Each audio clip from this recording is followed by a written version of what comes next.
keempat, tidak menjadi orang munafik.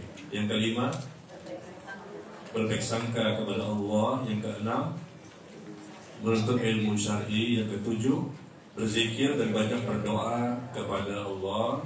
Yang kedelapan, bersegera meninggalkan maksiat, ya. Dan hari ini berarti kita masuk kepada poin yang ke-9, ya. Betul, Bu? Iya. Penyebab yang ke-9. Jadi ada tambahan-tambahan yang lain yang tidak ada di buku ini, ya. Yang kita tambahkan dari penjelasan-penjelasan di buku yang lain. Hari ini kita akan masuk berarti penyebab yang ke-9, lapangnya hati. Hah? 8, ya. Terakhir apa, Bu? Memperbanyak zikir. Yang masalah bersegera meninggalkan maksiat? Sekarang? Oh ya, baik. Hah? Kok beda-beda sih? Bersegera meninggalkan maksiat sudah belum? Ibu belum bersegera meninggalkan maksiat. Jadi masih maksiat? Oh, pembahasannya, Masya Allah. Baik, ya. Baik, kalau itu kita mulai dengan tema bersegera meninggalkan kemaksiatan, ya. Bisa kita lihat di halaman 25. Bersegera meninggalkan kemaksiatan, karena maksiat ini menjadikan seseorang akan sempit dadanya, dan dia akan sulit untuk mendapatkan ketenangan dan kebahagiaan selama hidup di dunia, ya. Kemaksiatan dan dosa ini adalah sesuatu yang jelas bertentangan dengan apa yang Allah perintahkan untuk dikerjakan, atau dia mengerjakan segala sesuatu yang diharamkan. Maka sebagai seorang muslim dan muslimah dimanapun mereka berada, wajib untuk melaksanakan perintah dan menjauhi larangan. Itulah orang yang bertakwa. Dan ini kita kerjakan sampai mati. Istiqomah di atas ketaatan, istiqomah menjauhi kemaksiatan, dan istiqomah menghadapi ujian dan cobaan dengan kesabaran. Dan seseorang yang banyak melakukan dosa dipastikan pasti sempit dadanya, pasti hatinya bermasalah, tidak mungkin mendapatkan lapangnya hati. Semakin banyak dosa, semakin hati itu bermasalah. Karena Nabi mengatakan sallallahu alaihi wasallam, apabila seorang hamba itu melakukan dosa, maka ada satu titik hitam di hatinya. Satu titik hitam, satu dosa, satu titik hitam, satu dosa, satu titik hitam. Ketika dia beristighfar, dia bertaubat, maka titik hitam yang ada di hati pun akan hilang dan hatinya kembali bersinar, ya, cemerlang.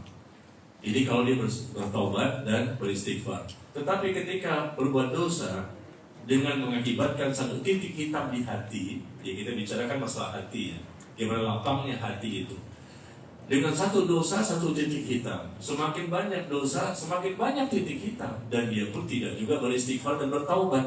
Maka titik hitam yang ada di hati itu semakin menghitamkan seluruh hati. Ketika menghitamkan hati itu secara keseluruhan atau kebanyakan persentasenya, otomatis hati itu tidak bisa lapang. Hati itu hukum asalnya adalah bersih, suci. Tidak ada hitamnya di hati itu. Sebagaimana bayi, ya. Bayi itu kan belum ada, atau orang yang belum baligh, belum mens, belum haid, karena memang mereka itu belum tercatat dosanya, ya. Maka mereka ini orang-orang yang orang-orang yang masih kita katakan belum ada kewajiban dari syariat, tetapi mereka juga tidak memiliki dosa. Dan kalau mereka meninggal dunia, maka mereka tergolong orang-orang yang insya Allah mudah untuk selamat di akhirat. Karena memang belum tercatat dosa dan kewajiban pun belum ada pada diri mereka.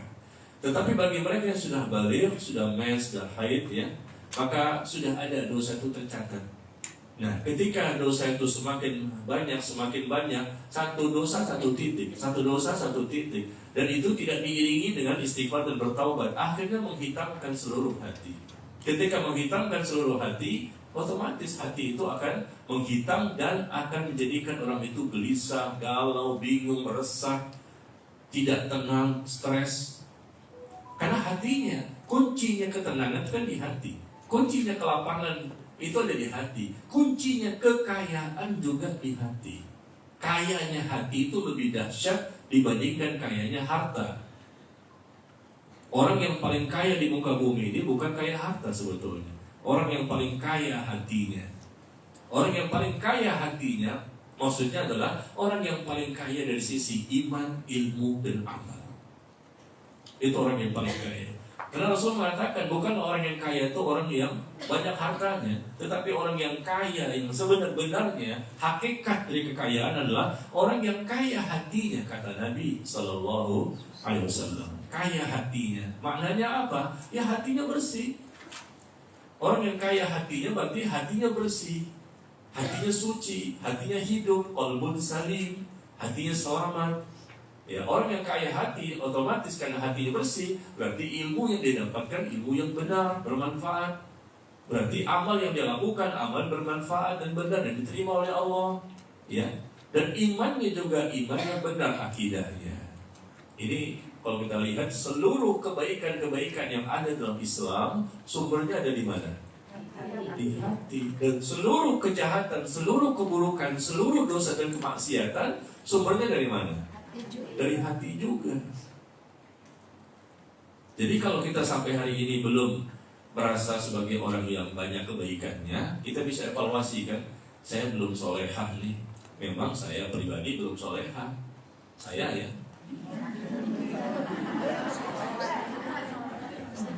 Betul gak Bu? Gak mungkin sampai mati juga saya gak akan solehah. Solehah itu kan tuh wanita ya. Nah, ibu-ibu maksudnya, coba evaluasi, apakah saya solehah semakin baik, yang wajib dan sunnah saya kerjakan, yang haram, yang makruh dan syubhat saya tinggalkan, dan seterusnya semakin baik iman, ilmu dan amalnya. Kalau seandainya memang kita lihat ada perintah-perintah yang wajib saja belum dikerjakan, atau yang sunnah-sunnah pun masih malas juga kita amalkan, nah ini berarti kita belum baik ya. Atau masih ada hal-hal yang diharamkan kita kerjakan, atau bukan yang haram tapi yang makruh, atau yang syubhat. Orang yang bertakwa itu orang yang paling tinggi tingkatannya di sisi Allah, bukan sekedar menjauhi perkara yang haram saja. Orang bertakwa itu orang yang menjauhi yang haram, yang makruh dan syubhat. Bahkan yang mubah pun, mubah itu kan artinya boleh ya. Yang mubah pun terkadang mereka tidak berani terlalu berlebihan, takut jatuh kepada dosa. Itu luar biasa. Semakin tinggi tingkat keimanan, semakin tinggi tingkat ketakwaan. Jadi ketakwaan itu berkualitas beda-beda satu dengan yang lain. Mungkin ada 10 orang barangkali ya, ini contoh saja, 10-10-nya termasuk orang bertakwa, tapi tingkat kualitas ketakwaannya berbeda. Ya mungkin dihitung dari 1 sampai 10 lah. Ya bisa contoh begitu logikanya. Yang ini takwanya tapi 5, ini takwanya tapi 7, ini takwanya tapi 9, 8. Seperti itu dalam penilaian Allah Tabaraka wa Ta'ala. Jadi sesama bertakwa saja berbeda tingkat kualitas. Ya, apalagi kalau kita bicara yang bukan orang bertakwa. Na'udzubillah. Orang bertakwa itu orang yang paling susah hidupnya di dunia, apalagi nanti di akhirat. Karena orang bertakwa itu yang diterima amal solehnya, yang dikabulkan doanya, ya, yang Allah cintai, yang pasti Allah selamatkan dunia dan akhirat. Makanya target kita di akhirat ingin masuk ke dalam surga, dan target kita di dunia ingin bisa sampai mati menjadi orang yang bertakwa. Itu target kita. Sampai mati ingin bisa menjadi orang bertakwa. Karena Allah mengatakan innama yataqabbalullahu minal muttaqin. Sesungguhnya Allah hanya menerima, yang lain enggak. Ini saja. Apa itu? Allah hanya menerima amal yang dilakukan oleh orang bertakwa saja. Kalau nggak bertakwa, nggak diterima. Itu Allah sebutkan di surah Al-Ma'idah ayat ke-27 ya. Di surah Al-Ma'idah ayat ke-27, sesungguhnya Allah itu hanyalah menerima amal yang dikerjakan, yang dilakukan oleh orang yang bertakwa saja. Dan untuk bisa mencapai ketakwaan ini, otomatis dia mengerjakan yang wajib dan yang sunnah, otomatis dia meninggalkan yang haram, yang makruh, yang syubhat, bahkan yang mubah pun yang boleh, dia tidak berani terlalu berlebihan karena takut jatuh kepada kesalahan. Ya, jadi seperti itu. Berlebihan dalam masalah yang mubah itu tidak dilakukan oleh orang yang bertakwa. Apa contohnya Bu? Mubah Bu? Makan ya, makan, minum, tidur, ya mubah, silakan, boleh, gak haram kok. Ya makan, tapi kalau makan berlebihan, nah, kan berbahaya ini. Ya sampai 2 piring, bahkan piring-piringnya pun juga dihabisin, kan bahaya. Ya ternyata piring itu terbuat dari makanan. Kalau begitu, kalau dari seng, dari besi. Ya, jadi seperti itu ya. Penyebab lapangnya hati itu karena seseorang menjauhi perbuatan dosa dan maksiat. Artinya lapang di sini tenang ya. Ya, kita jelaskan kembali. Lapangnya hati arti ketenangan, ketentraman, kebahagiaan. Di mana Bu? Di dunia. Ketenangan selama hidup di dunia, lapangnya hati mereka. Dengan mereka ingat kepada Allah, berzikir kepada Allah, berdoa kepada Allah dan seterusnya, kita sudah bahas sebelumnya. Itu menjadikan hati yang lapang, hati yang tenang, hati yang bahagia di dunia. Allah berikan karunia-Nya, Allah berikan rahmat-Nya di dunia. Karena mereka melakukan sebab-sebabnya. Ya wajar saja lah, kalau kamu begini, Allah begini. Kalau kamu begini, Allah begini. Ya, sebab akibat kan. Ingatlah kepadaku, aku pun akan ingat kepadamu. Penuhi janjimu kepadaku, aku pun akan penuhi janjiku kepadamu. Kan begitu yang Allah sebutkan. Sebab akibat. La in syakartum, ya, bersyukurlah kamu kepadaku, aku pun akan tambahkan nikmatku kepadamu. Ya.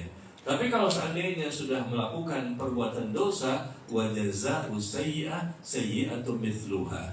Dan balasan dari dosa adalah dosa. Balasan dari dosa adalah dia dilapangkan untuk melakukan dosa berikutnya. Itu Allah tidak memberikan penjagaan ketika orang itu tidak mau beristighfar dan bertaubat dari dosa sebelumnya. Ya. Jadi jangan heran kalau kita melihat kepada diri kita, ya, saya dan ibu semua sama ya, kita ini berdosa semua. Ya. Kalau kita melihat ternyata kita berdosa, setelah itu berdosa lagi. Setelah berdosa lagi. Kenapa ya? Bisa jadi dosa sebelumnya kita belum bertaubat dengan taubat nasuha, sehingga Allah tidak memberikan penjagaan kepada hati kita, iman kita, agama kita. Tapi kalau orang yang bertobat dengan taubat nasuha, kalaupun mungkin nantinya berbuat dosa lagi, dan memang kita pasti manusia ini bisa berbuat dosa lagi, kesalahan ya, tapi insya Allah dosa yang dilakukan pun semakin sedikit, karena sebelumnya diawali oleh taubat nasuha. Sebelumnya sudah taubat nasuha, taubat yang betul-betul taubat, yang benar-benar sesuai ilmu, bukan kata kita, saya sudah bertobat, mana buktinya? Bagaimana cara bertobat? Bagaimana dalilnya? Kita nggak tahu. Ini berarti salah bertobatnya kita nanti. Artinya takutnya taubat kita nggak diterima oleh Allah, karena bukan sesuatu yang sesuai dengan taubat yang Allah inginkan.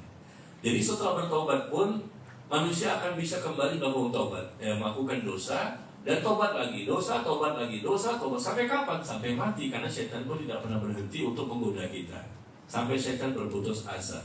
Tapi maksud saya, kalaupun kita sudah bertaubat dengan taubat nasuha dan melakukan dosa lagi, biasanya output dari taubat nasuha yang betul-betul nasuha itu, biasanya setelah itu dosanya cuma dosa kecil, bukan lagi dosa besar. Bahkan dosa kecil ini mampu diperkecil, semakin hari semakin sedikit. Itulah orang yang tobatnya diterima. Tanda-tanda tobat diterima, ya, itu Allah berikan tambahan taufik dan hidayah kepadanya, sehingga orang itu mampu memperkecil tingkat dosa setelah dia bertobat. Nah itu, mampu memperkecil tingkat dosa setelah dia bertobat dengan taubat nasuha. Tapi kalau kita lihat, kita sudah bertobat nih, ternyata kok masih dosa-dosa besar juga dilakukan, istiqomah lagi. Udah tobat, dosa besar lagi, tobat, dosa besar. Wah, ini berarti tobatnya harus dievaluasi. Bisa jadi ada kesalahan pada tobatnya. Ya, betul ini bukan nasuha ini. Ya, karena masih melakukan dosa besar lagi. Bagaimana dengan pertobatannya? Nah, kalau tobat betul-betul nasuha, maka kita harus pelajari bagaimana cara bertobat dengan tobat nasuha. yang sudah kita bahas ya pada pertemuan sebelumnya, yang nantinya dengan dampak positif dari taubat nasuha itulah yang menjadikan hati semakin lapang.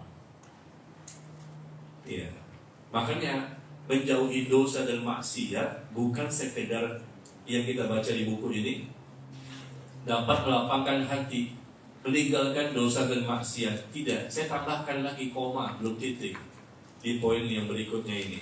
Tapi bersegera meninggalkan dosa dan maksiat dengan diiringi dengan taubat nasuha yang benar. Nah, itu di buku ini kan nggak disebutkan demikian ya.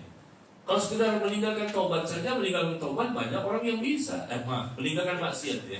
Meninggalkan maksiat begitu saja banyak orang yang bisa. Mungkin hari itu, mungkin besok, mungkin bertahan seminggu.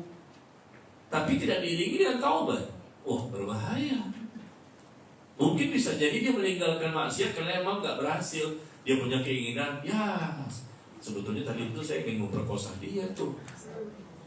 Dia meninggalkan perbuatan dosa itu bukan dia memang takut sama Allah, cuman nggak punya momen saja yang tepat, nggak punya kesempatan. Sebetulnya dia pengen korupsi nih, tapi nggak ada peluang nih. Jadi dia meninggalkan korupsi karena gara-gara nggak ada peluang, bukan karena takut kepada Allah. Jadi tidak berpengaruh kepada lapangnya hati. Ya, meninggalkan dosa dan maksiat yang kita bahas bersegera adalah dengan cara kita juga iringi dengan bertaubat. Setelah berdosa kita bertaubat. Belum berdosa saja kita bertaubat. Itu yang benar. Sudah berdosa segera bertaubat. Belum berdosa pun kita bertaubat. Kenapa begitu Pak Ustaz? Kan belum berbuat dosa. Jangan lupa dosa-dosa di masa lalu. Ya kan? Kalau saya sih banyak. Kalau ibu-ibu nggak tahu ya. Banyak atau sedikit tuh dosa di masa lalu. Ya banyak pun ibu nggak sebanyak saya lah. Karena ibu-ibu kan dari kecil sudah sunnah ya. Dari bayi begitu keluar trek langsung makan salam. Betul nggak Bu? Iya. Jadi kalau hari ini pun kita barangkali tidak melakukan dosa, jangan kita pede dulu. Wah senang kita kan. Jangan pede dulu. Kita harus lihat masa lalu kita kan banyak dosa. Tapi kan saya sudah bertobat Ustaz. Tapi kan belum ada jawaban dari Allah bahwa taubat kita diterima. Coba ibu-ibu di sini angkat tangan. Siapa yang merasa taubatnya sudah pasti diterima? Ada di sini? Gak ada yang bisa memastikan kan? Nah karena tidak ada yang bisa memastikan taubat kita diterima di masa lalu, maka kita bertobat terus. Meskipun saat ini ibu sudah solehah semua. Sepertinya begitu. Sepertinya. Ternyata solehah ya. Betul Bu? On the way ya. By the way atau on the way? Sedang menuju solehah. Iya. Baik, jadi penyebab lapangannya hati itu bersegera. Kalimatnya bersegera. Kenapa? Karena jangan ditunda-tunda ini. Kalau ditunda-tunda semakin berkarat, semakin menghitam, semakin menjadikan hati itu sempit, sesak, tidak nyaman. Sekali lagi, untuk tenang, bahagia dan tentramnya hati itu, lapangnya dada ini bukan tergantung dengan uang. Uang bukan segala-galanya. Banyak orang kaya pun juga bunuh diri. Banyak orang kaya juga mereka tidak tenang hidupnya. Mereka mungkin bisa dengan cara-cara yang mereka inginkan, tapi tidak bisa berlangsung lama. Dan itu pun bukan kebahagiaan yang sejati. Kadang ada orang pengen tenang ya, minum minuman keras. Wah, hilanglah masalah dia kan. Tapi setelah dia sadar kembali, stres lagi. Banyak artis, pejabat atau manusia yang lain lah siapa ya yang kita baca suka makan narkoba, ya, atau obat-obat yang lain, ya. Kata mereka flay. Ya, free. Jadi dalam mabuknya itu kata mereka sih, saya nggak pengalaman Bu, saya nggak pernah. Saya nggak pernah. Iya, free. Jadi hilanglah ya semua masalah mereka mendapatkan ketenangan, kenyamanan, ya. Tapi setelah sadar, bingung lagi. Bukan begitu cara buat tenangnya hati. Sama-sama seperti rokok kan. Ada bapak-bapak yang kalau nggak merokok tuh nggak tenang. Begitu selesai ngerokok, tenang hatinya, lapang dadanya. Maka masukin aja poin ke-9. Apa begitu? Coba rokok itu nggak ada, bingung lagi. Saya punya kenalan seorang ikhwan, dia masih merokok sampai hari ini. Itu malam-malam bu, rokoknya habis, mau keluar juga tutup semua. Akhirnya dia ambil kertas, dia gulung, digulung kertas, udah dihidupin setrek, udah rokok. Yang penting ada asap yang keluar. Kertas digulung, karena udah kecanduan. Malam-malam, karena saya pernah bersama dia di waktu malam, dan dia belum bisa menghilangkan rokoknya itu. Dan dia nggak tenang, nggak bisa tidur sebelum dia merokok terlebih dahulu. Na'udzubillah min dzalik. Jadi mungkin barangkali versinya dia dapat ketenangan, tapi setelah selesai rokoknya dia mungkin tidur, besok bingung lagi. Jadi itu bukan ketenangan yang sejati, justru bisa menyakitkan tubuhnya, bisa membahayakan hatinya. Karena dia tidak bisa menghilangkan itu, dunia yang ada di hatinya, bukan dengan rokok, bukan dengan minuman keras, bukan dengan kekayaan, bukan dengan berbagai hal sifatnya duniawi. Untuk bisa melapangkan hati ini hanya dengan cara-cara yang kita sampaikan. Dari kemarin sampai hari ini obatnya untuk bisa melapangkan hati, kiat-kiatnya, penyebab-penyebabnya, semua yang Allah syariatkan, itu semuanya bisa menyebabkan lapangnya hati seseorang. Nah, apalagi dia berdosa. Ketika dia berdosa, kemudian dia tidak bertobat, dengan tobat nasuha, dia tidak bisa melapangkan hatinya. Sekedar dia menjauhi dosa, tapi tidak mau bertobat, otomatis kan dosa lagi. Orang menjauhi dosa ibu, kemudian dia lakukan lagi dosa. Mudah, peluang untuk berdosa itu sangat mudah. Kenapa? Karena sudah meninggalkan dosa, tapi tidak bertobat. Peluang untuk melakukan dosa lagi itu lebih besar. Yang sudah bertobat saja masih dosa lagi, betul nggak? Sudah dosa nih, sudah bertobat, sudah bertobat, dosa lagi. Apalagi yang sudah berbuat dosa kemudian tidak bertobat. Yang sudah bertobat saja masih dosa lagi, apalagi sudah meninggalkan dosa tapi nggak mau bertobat. Tentunya lebih besar peluang untuk dia kembali melakukan dosa. Karena pertobatan itu wajib hukumnya, baik yang melakukan dosa ataupun tidak melakukan dosa. Rasulullah tuh punya dosa nggak sih? Punya, tapi sedikit, dosa kecil, dan diampuni semua yang lalu maupun yang akan datang. Yang belum dilakukan udah dihapus oleh Allah. Tapi bertobat dalam sehari berapa kali? 70 atau 100 kali. Yang gak punya dosa nih 70 sampai 100 kali. Nah kita berapa kali sehari bertobatnya? Dan kalaupun barangkali, kalau ada sih 200 Pak Ustaz. 200 ya. Ya, bagaimana tuh 200-nya itu? Nasuha atau tidak? Kalau betul-betul tobat nasuha, insya Allah itu sangat bermanfaat, lapangnya hati. Tapi kalau tidak, otomatis dia akan kembali lagi berbuat kejahatan, kembali berbuat dosa, dan lebih besar peluang untuk jatuh lagi kepada dosa. Yang sudah bertaubat, kalau taubatnya nggak benar juga bisa kembali lagi. Tapi kalau taubatnya benar, bukan berarti nggak bisa kembali lagi dosa. Yang sudah benar-benar nih taubat nasuha bisa kembali lagi. Kenapa? Karena dia manusia bukan malaikat. Tapi kalaupun kembali, insya Allah bukan lagi dosa besar yang jumlahnya ada 100. Yang mencuri, membunuh, berbuat syirik, yang melakukan kebid'ahan, melakukan pencurian, penjamretan, pembegalan, durhaka sama orang tua, korupsi, menipu, curang, yang macam-macam ya dosa-dosa itu. Insya Allah semuanya tidak dia lakukan lagi, cuma dosa kecil. Nah dosa kecil, karena pertobatannya nasuhanya selalu seperti itu, nasuha lagi, nasuha lagi, nasuha lagi, yang kecil-kecil ini lama-lama semakin kecil, semakin sedikit. Itulah tingkat ketinggian ketakwaan seorang hamba. Itu sampai dia puncaknya. Ketaatan semua dilakukan, yang wajib maupun yang sunnah lebih baik, ya. Kemudian dosa tadi semakin sedikit. Orang bertakwa itu bukan berarti orang nggak punya dosa. Orang bertakwa pasti melakukan dosa lagi dia, pasti melakukan kesalahan lagi dia. Karena selamanya kita kan bukan malaikat. Kalau ingin tidak punya dosa, ya jadilah malaikat. Selama kita manusia, pasti ada kesalahan. Ustadz juga punya kesalahan, ya. Ulama juga punya, para sahabat Rasul juga punya. Cuma, ya tinggal kembali kepada orangnya. Kalau orang itu memang ada usaha untuk menjadi lebih baik, insya Allah kesalahannya semakin hari semakin sedikit, ya. Ibu-ibu gimana nih? Semakin hari semakin sedikit apa semakin banyak? Insya Allah. Insya Allah yang mana? Belum jelas nih insya Allah yang mana. Cuma insya Allah doang. Insya Allah yang banyak.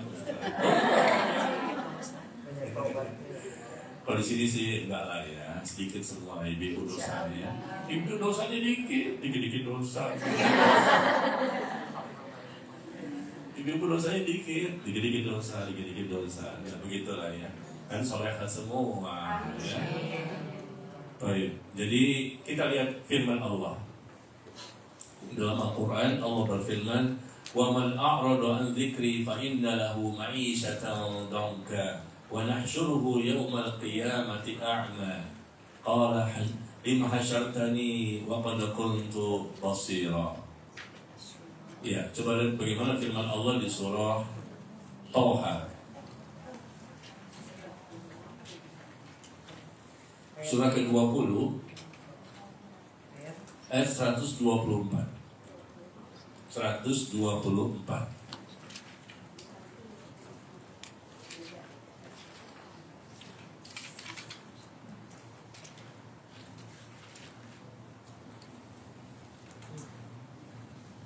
Ya, 124 kita lihat bagaimana di situ firman Allah, "Waman a'rada an dzikri, barang siapa yang berpaling dari peringatanku, maka aku menjadikan kehidupannya sempit."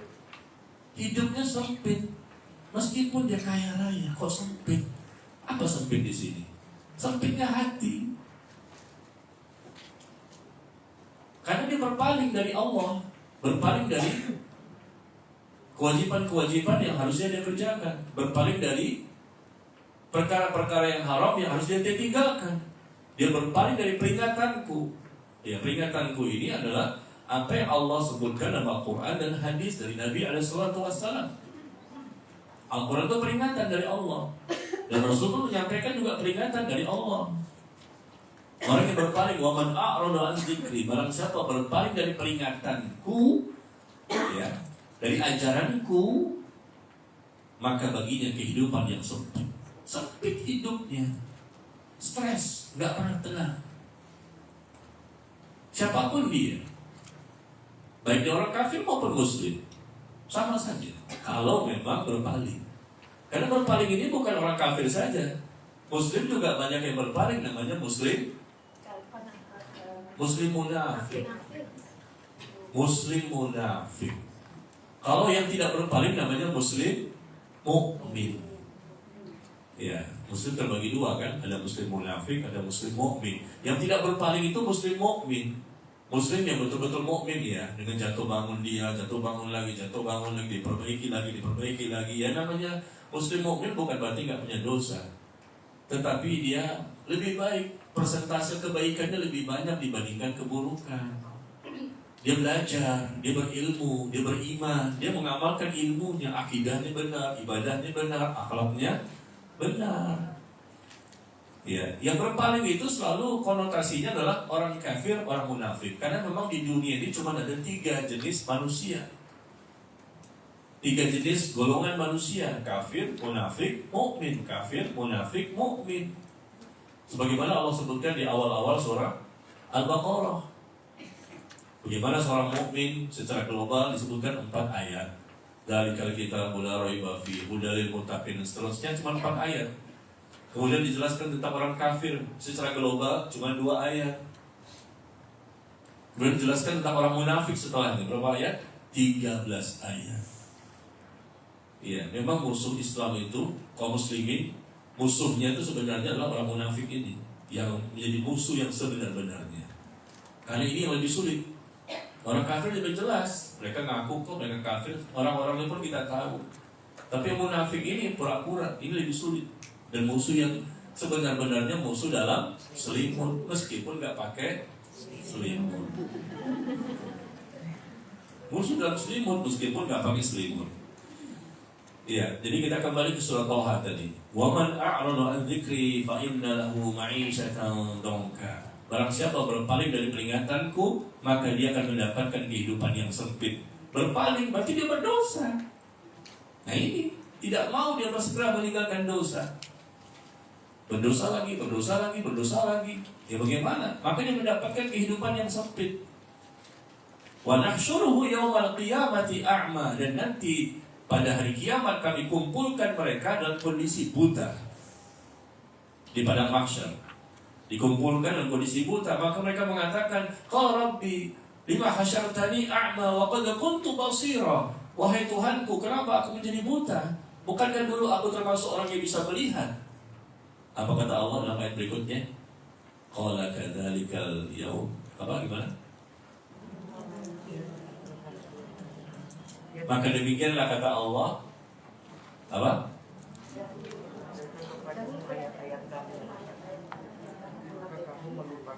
Iya.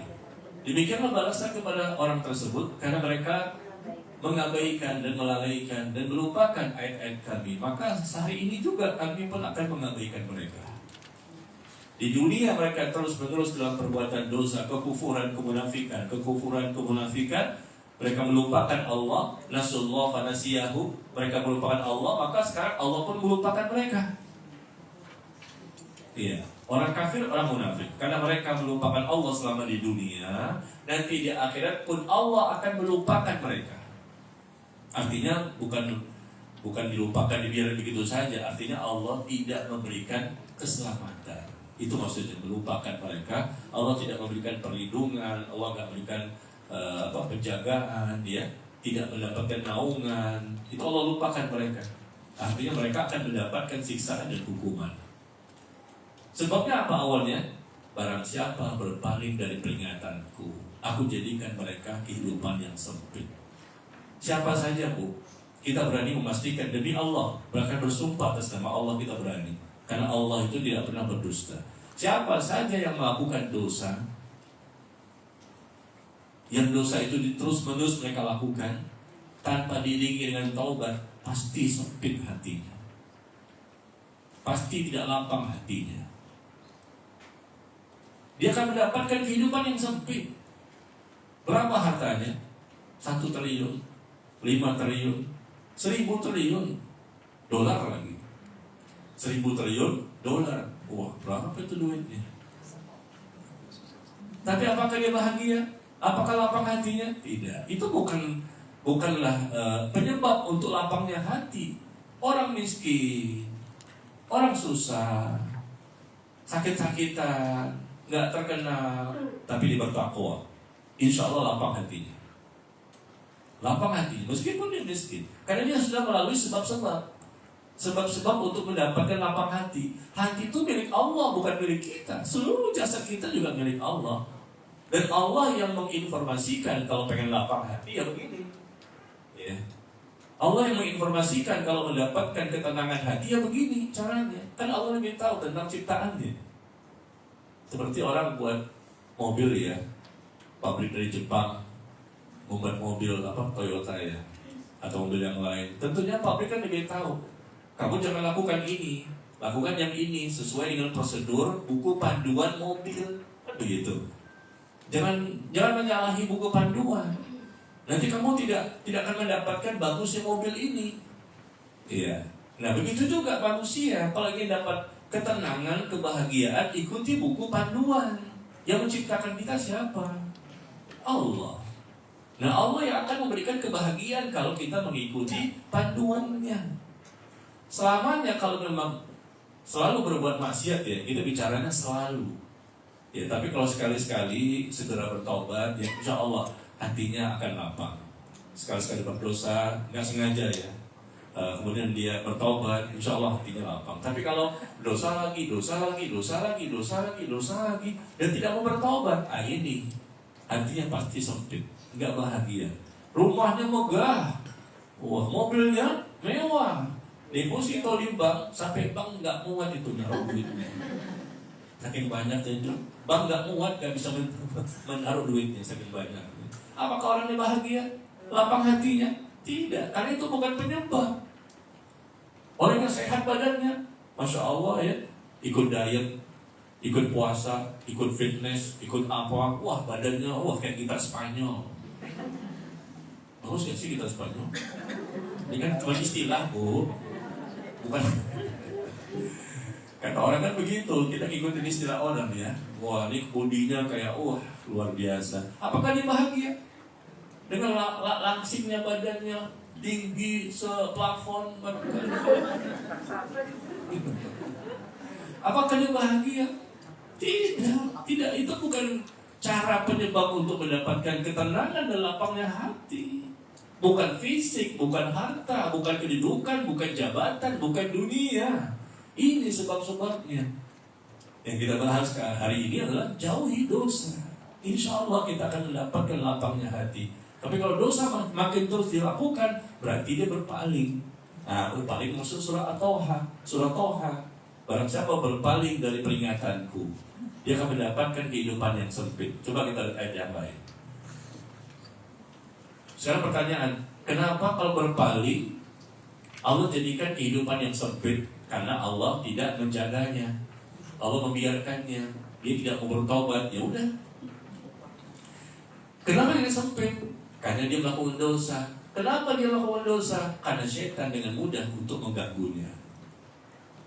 Jadi rentetan itu semua kita dapatkan dalam dalil ayat maupun hadis. Contoh, Allah berfirman, "Wa may ya'shu 'an dzikrir rahman nuqayyid lahu syaitanan fa huwa lahu qarin." Barang siapa berpaling dari peringatan Ar-Rahman, maka kami biarkan syaitan menyesatkannya. Dan syaitan pun menjadi teman karibnya, teman setianya. Sekali lagi, kalimatnya apa? Berpaling. Surah Toha tadi kan, barang siapa berpaling dari peringatanku, sempit hatinya, sempit dadanya, mendapatkan kesempitan hidup. Nah, kenapa bisa seperti itu? Karena memang mereka berpaling dan akibatnya dosa lagi. Kenapa? Karena Allah membiarkan. Kalimat di ayat berikutnya, wa may ya'shu 'an dzikrir rahman. Barang siapa berpaling dari peringatan Allah, dari pengajaran Allah Ar-Rahman, dia berpaling juga dari Allah, berpaling dari Al-Quran dan As-Sunnah. Kami biarkan syaitan untuk menyesatkannya. Dan syaitan menjadi teman karibnya. Dan syaitan dibiarkan oleh Allah untuk menyesatkannya. Berarti ketika Allah katakan kami biarkan, otomatis orang itu gimana? Dosa lagi. Karena Allah biarkan. Kenapa awalnya? Karena berpaling dari peringatan Allah. Yang tadi Allah katakan hidupnya sempit. Karena berpaling itu mengakibatkan dia tidak dijaga imannya, hatinya. Dibiarkan hati itu dimasuki oleh syaitan.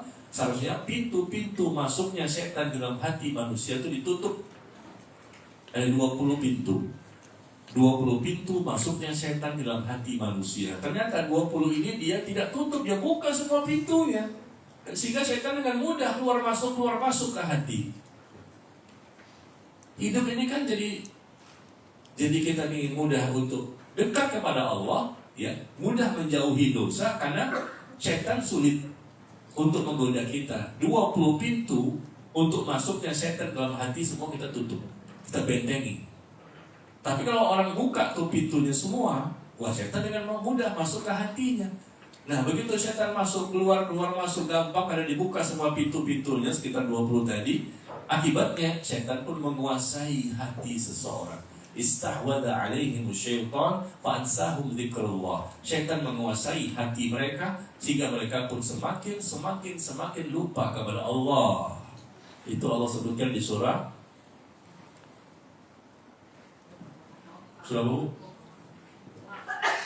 yang saya bacakan tadi.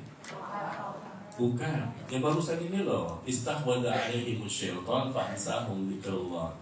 Syaitan telah menjadikan Syaitan telah menguasai hati mereka, lalu menjadikan mereka lupa kepada Allah. Bu, saya nggak mau ngasih tahu terus ayatnya di mana. Saya tanya ke ibu dulu, karena saya takutnya ibu udah tahu ayatnya di mana. Kan nggak enak juga kan? Kan yang datang hafizah. Ibu ya, ibu-ibu ini ngajinya masya Allah, Senin ketemu Senin. Gimana saya ini mau ngasih tahu terus, bingung saya. Senin di mana, Selasa di mana, bahkan Senin pun bisa 3, Selasa 3, Rabu 3, pagi, siang, sore ikut kajian. Kadang-kadang ketemu saya lagi. Iya, Masya Allah. Saya dari mana? Oh, ini kan ibu yang dari pagi nih, dari sini. Iya, Masya Allah. Jadi ilmunya banyak kan? Akhirnya numpuk di kepala. Nah, pulang-pulang ke rumah langsung suami dinasihati, bertakwalah kamu kepada Allah. Mas, iya, takwalah kepada Allah. Allah berfirman. Wah, keren. Di surat Toha. Bisa, Bu? Toha 124. Bisa? Oh, udah jawab kan?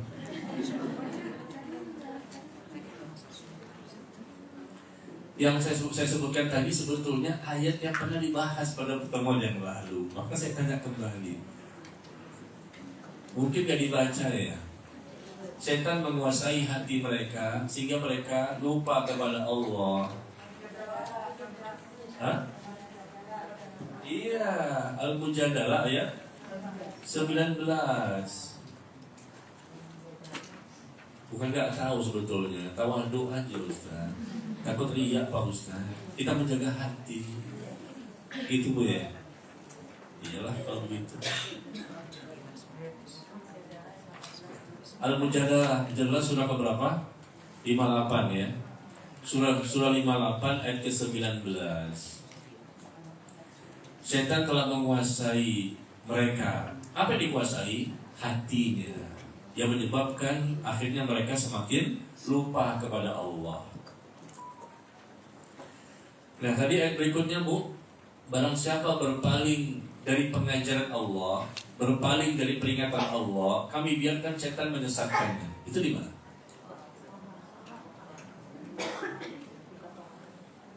Ayo, biar hidup suasana kita. Hah? Bukan. Kalimatnya begini loh, Toha kan, barang siapa berpaling dari peringatanku, aku jadikan hidupnya sempit. Nah ini kalimat kan beda. Barang siapa berpaling dari pengajaranku, ya, pengajaran Allah Ar-Rahman, kami biarkan setan menyesatkannya. Ah, itu kalimatnya beda. Al-Jufru. Ayat? Al-Jufru ayat 6. Iya, barakallahu fiik. Silakan Bu, hadiahnya. Gak mau kalau kok gak mau. Iya, kunci mobil mau. Az-Zukhruf, ya benar. Surah Az-Zukhruf, surah keberapa? 43 ayat ke-36. Surah ke-43 ayat ke-36. Ntar saya tanya lagi di pertemuan berikutnya. Iya. Tolong Bu, jadi catatan kita yang lalu itu dibaca lagi. Ya, ada Az-Zukhruf ayat ke-36. Barang siapa yang berpaling dari pengajaran Ar-Rahman, pengajaran Allah itu ada di mana? Dalam Al-Quran dan hadis. Maka kami biarkan setan menyesatkannya. Kenapa? Dia berpaling, ya sudah. Kehidupannya sempit, kata Allah surat Toha. Di surah Az-Zukhruf disebutkan karena dia berpaling. Ya, arti berpaling di sini ya tetap bersegera untuk melakukan dosa. Bukan bersegera meninggalkan dosa, bersegera melakukan dosa. Itu orang berpaling, bersegera istiqomah dalam dosanya. Ya sudah, Allah biarkan setan untuk menyesatkannya. Ketika setan menyesatkannya, ya sudah semakin sempit hatinya karena berpaling tadi. Itu musibah bukan? Musibah nggak Bu? Musibah nggak ketika Allah biarkan dia dengan setan menyesatkannya? Kami biarkan setan menyesatkannya, ini musibah besar. Ya gimana? Imannya akan rusak, ibadah akan rusak, akhlak akan rusak. Kenapa dibiarkan? Karena dia sendiri yang salah. Memang dia mau berpaling. Falamma zaghu azaghallahu qulubahum. Dan ketika Allah palingkan, seseorang itu gampang Bu, dengan cara apa? Allah palingkan saja hatinya. Coba buka surah As-Saff.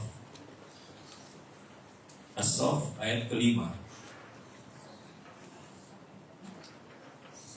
As-Saff ayat ke-5 Bu, bagi yang sudah hafal gak usah buka lagi. As-Saff surah ke-63. Benar 61 ya.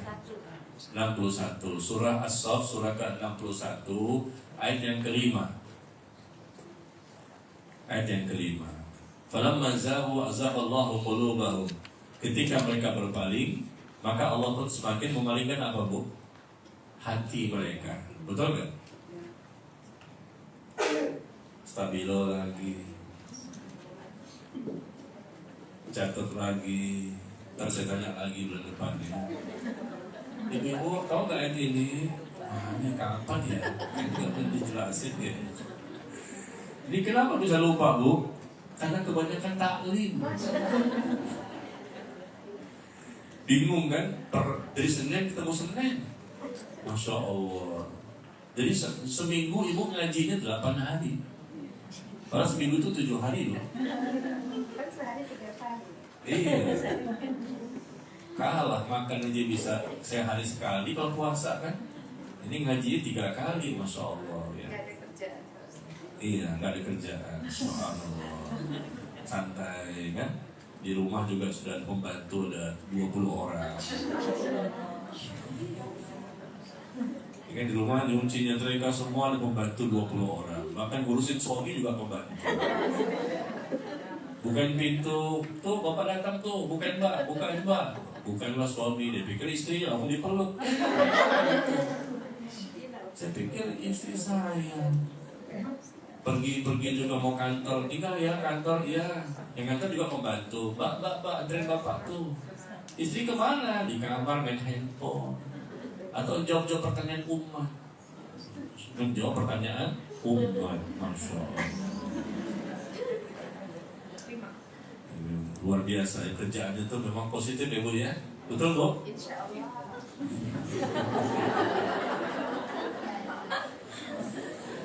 Ibu mewakili semuanya. Yang cuma satu orang, Insya Allah mewakili semuanya sebetulnya. Iya, baik ya.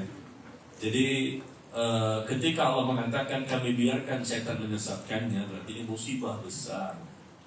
Keras hatinya, berpenyakit hatinya, dan kerasnya seperti batu, bahkan lebih keras dibandingkan batu. Karena ini musibah, Allah biarkan setan menyesatkan. Gara-gara apa? Berpaling. Dengan berpaling jangan dosa lagi. Dengan dosa ini menyebabkan ya sempitnya hati. Dan dosa itu bukan sekali 2 kali. Bersegera melakukan dosa. Itulah orang berpaling. Allah biarkan setan menyesatkannya. Dan itu musibah. Musibah akibat dari apa? Dari dosa-dosanya sendiri. Karena dia berbuat dosa, tidak mau beristighfar, tidak mau bertaubat, akibatnya datanglah musibah. Musibahnya berupa apa? Tidak lapang hatinya. Coba sekarang saya tanya lagi Bu. Saya akan sampaikan firman Allah di mana posisinya. Saya pakai ayat aja lah. Kalau hadis kayaknya Ibu udah paham. Fa in tawallaw fa'lam annama yuridullah ayyusibahu bi ba'di dzunubihim. Itu Bu. Di mana? Tahu artinya? Fa in tawallaw fa'lam annama yuridullah ayyusibahu bi ba'di dzunubihim. Maka karena mereka berpaling, nah kalimatnya begitu lagi. Banyak nih kalimat berpaling. Nah maka karena mereka berpaling, maka ketahuilah Allah pun berkehendak untuk menimpakan musibah kepada mereka akibat dari dosa-dosa mereka. Karena mereka berpaling. Artinya berpaling di sini bersegera melakukan dosa. Maka Allah berkehendak, ketahuilah Allah berkehendak untuk menimpakan musibah akibat dari dosa-dosa. Nah musibahnya berupa apa? Lapangnya hati yang diharapkan tidak ada. Karena dia berpaling, Allah timpakan musibah. Musibah berupa apa? Sempitnya hati, sakitnya hati, gak ada ketenangan, gak ada kebahagiaan. Akibat dari dosa-dosa mereka yang tidak diiringi dengan taubat dan istighfar. Gimana ayatnya?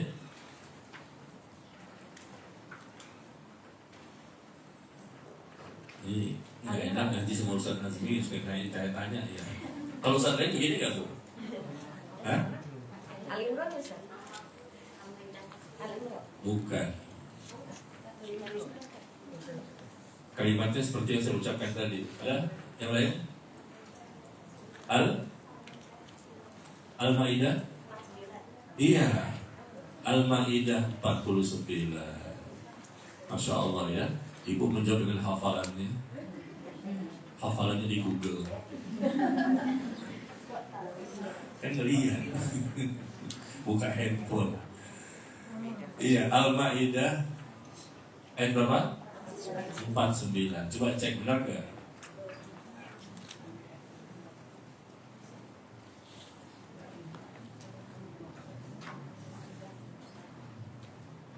Ya, jika mereka berpaling dari hukum yang telah diberikan Allah, Fa'in tawallau fa'lam, maka apabila mereka berpaling, ya, dari peraturan-peraturan Allah ini, dari hukum-hukum Allah, dari peringatan Allah, maka ketahuilah Allah berkehendak untuk menimpakan musibah kepada mereka disebabkan oleh dosa-dosa mereka. Ya, na'udzubillah, ini musibah. Akibatnya mereka tidak mendapatkan lapangnya hati. Tadi Bu, belum kita bahas ya, surah As-Saff tadi. Ya, As-Saff tadi belum kita bahas ya. Falamma zabu azaballahu qulubahum. Maka tatkala mereka berpaling, ya, falamma zabu, tatkala mereka berpaling, mereka duluan kan. Allah nggak pernah zalim pada hambanya. Ketika mereka berpaling, maka Allah pun semakin memalingkan hati mereka. Kalimatnya hati loh, betul nggak? Iya. Hati. As-Saff ayat 5 ya. Itu di akhir ayat ya. Iya betul, di akhirnya Bu. Falamma zabu azaballahu qulubahum. As-Saff ayat 5. Ya, ketika mereka berpaling, tatkala mereka berpaling, maka Allah pun akan palingkan hati mereka. Jadi begitu loh caranya Allah menyesatkan seorang hamba. Sesatnya, jadi tinggal Allah rubah, dipalingkan sedikit hatinya, udah sesat. Allah ingin memberikan hidayah, diberikan jalan yang lurus, kebenaran, tinggal hatinya dibelokkan lagi menuju ke jalan yang benar. Gampang, tinggal hati ini yang bermain. Hati itu milik Allah, bukan milik kita. Kita nggak bisa menjaga hati kita. Tangan kita mungkin kita bisa jaga, Bu. Tangan kita ini kita bisa pegang ya. Kita bisa lihat tangan kita. Hati kita nggak bisa kita jaga. Karena hati itu suka berbolak-balik. Ya muqallibal qulub tabil qalbi ala dinik, wahai yang membolak-balikan hati, teguhkan hatiku dalam agamamu. Hati itu milik Allah, semua memang milik Allah. Cuma kalau tangan kan kita lihat, kita bisa atur tangan kita ini mau ke depan, ya ke belakang. Tapi kalau hati nggak bisa. Makanya orang itu menjadi benar, tinggal Allah tambahkan taufik dan hidayah di hatinya. Orang itu sesat, menyesatkan, kufur, musyrik, apapun, munafik, tinggal Allah belokkan saja hatinya. Allah palingkan hati. Udah gitu nih caranya. Apakah dia kaya, miskin, sehat, sakit, apakah dia tua, muda, sukses dunia atau tidak, gampang, tinggal hatinya saja dibelokkan sedikit sama Allah. Dan kita nggak bisa nih ngatur-ngatur hati kita. Hati itu milik Allah. Dan hati cuma satu. Tidak ada satu orang pun yang Allah ciptakan dengan dua hati. Yang satu hati ini ternyata hanya Allah yang bisa untuk menjaganya. Dan ini menjadi sumber kebaikan dan keburukan. Falamma zaghu azaghallahu qulubahum. Tatkala mereka berpaling, maka mereka pun semakin dipalingkan hatinya oleh Allah. Akibatnya mereka tidak mendapatkan lapangnya hati. Ya. Baik. Saya tidak berpanjang-panjang hari ini karena memang ingin melanjutkan kembali kepada sebab berikutnya ya. Kalau dibahas sebab ini saja sebetulnya bisa sekali pertemuan. Ya, tapi mungkin ibu takutnya jenuh ya. Apalagi kan seperti itu sebab yang ini sudah dijauhi semua kayaknya. Sudah dijauhi semua kayaknya. Ya, betul Bu? Bersegera meninggalkan maksiat kayaknya udah semua lah ya. Jadi nggak usah panjang-panjang ya, karena dosanya sudah sedikit ya. Oh meninggal.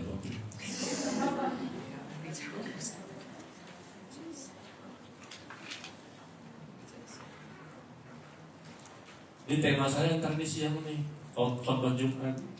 Tema saya jangan berpaling dari Allah. Dan pas lagi pembahasan kita. Ya nanti kita ketemu Jumatan ya.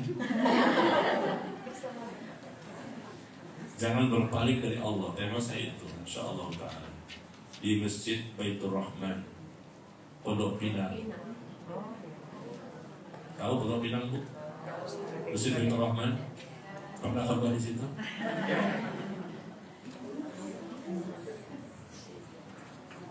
Ya, kita masuk kembali kepada sebab berikutnya. Berapa sekarang Bu? 9 ya. Sebab yang ke-9. Sebab yang ke-9, lapangnya hati yang dimiliki oleh seseorang dengan izin Allah tentunya, yaitu senantiasa melaksanakan kewajiban. Senantiasa melaksanakan kewajiban.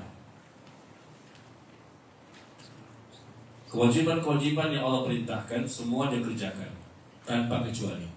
Ternyata dengan melaksanakan kewajiban itu, ya, apalagi dilakukan juga dengan sunnah yang wajib saja bisa melapangkan hati. Apalagi dia ikuti dengan ibadah yang sunnah, semakin lapang hati seseorang. Dengan memperbanyak ibadah-ibadah, ya, yang wajib tidak boleh kita pilih-pilih, Bu, ya. Yang wajib harus diambil semuanya. Yang sunnah barangkali sesuaikan dengan kemampuan kita. Kita baca di buku di sini halaman 32.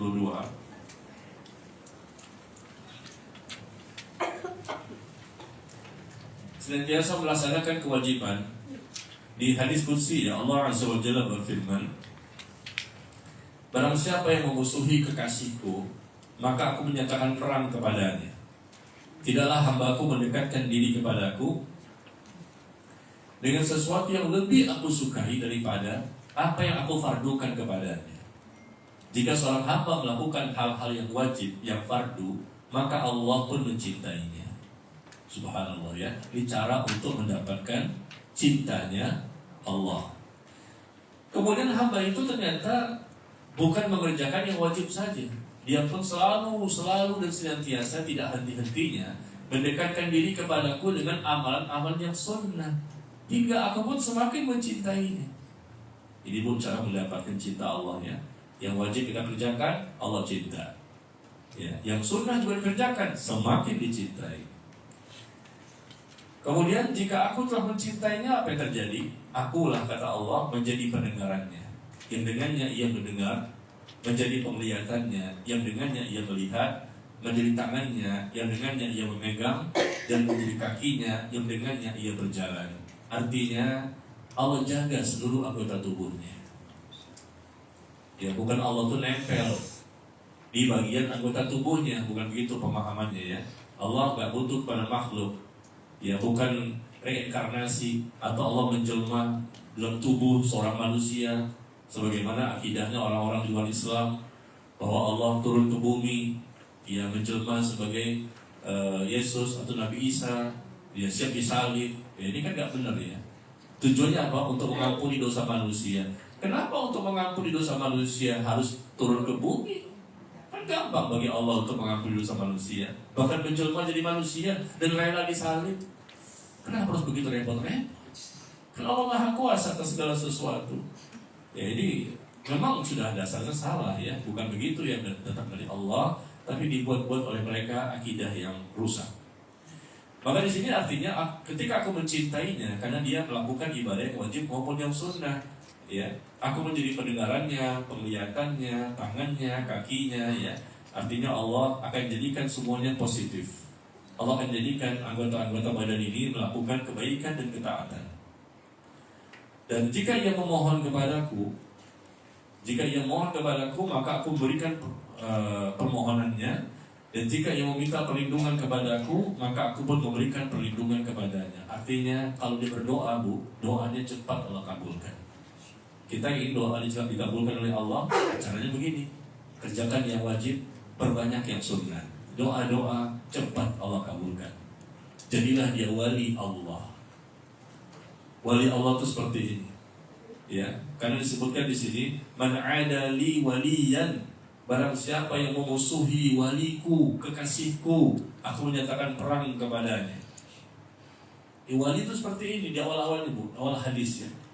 Barang siapa memusuhi kekasihku, waliku, aku menyatakan perang kepadanya. Tidaklah hambaku mendekatkan diri kepadaku dengan sesuatu yang lebih aku sukai dari apa yang aku fardukan kepadanya. Kalimat awalnya, barang siapa memusuhi waliku, wali itu wali Allah, kekasihnya Allah, itulah walinya Allah yang beriman dan bertakwa, yang pasti benar ilmunya, iman dan amalnya, bukan disebut-sebut sama orang.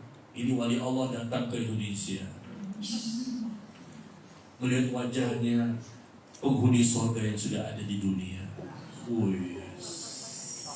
Saya baca itu komentar-komentar netizen, Bu, wajah penghuni surga yang datang di dunia.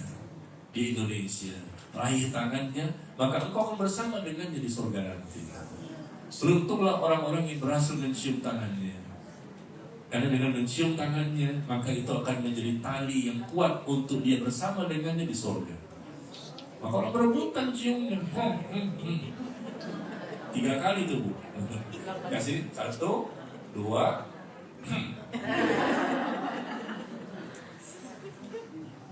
Gampang benar menyebut wali Allah itu ya. Puluhan ribu yang hadir, ramai. Ramai itu bukan tolak ukur kebenaran dalam Islam. Orang kafir juga ramai. Ramai yang mana orang kafir sama muslim? Ramai orang kafir. Muslim jumlahnya berapa? Seluruh dunia ini kalau sepakat semua ya 1,5 M.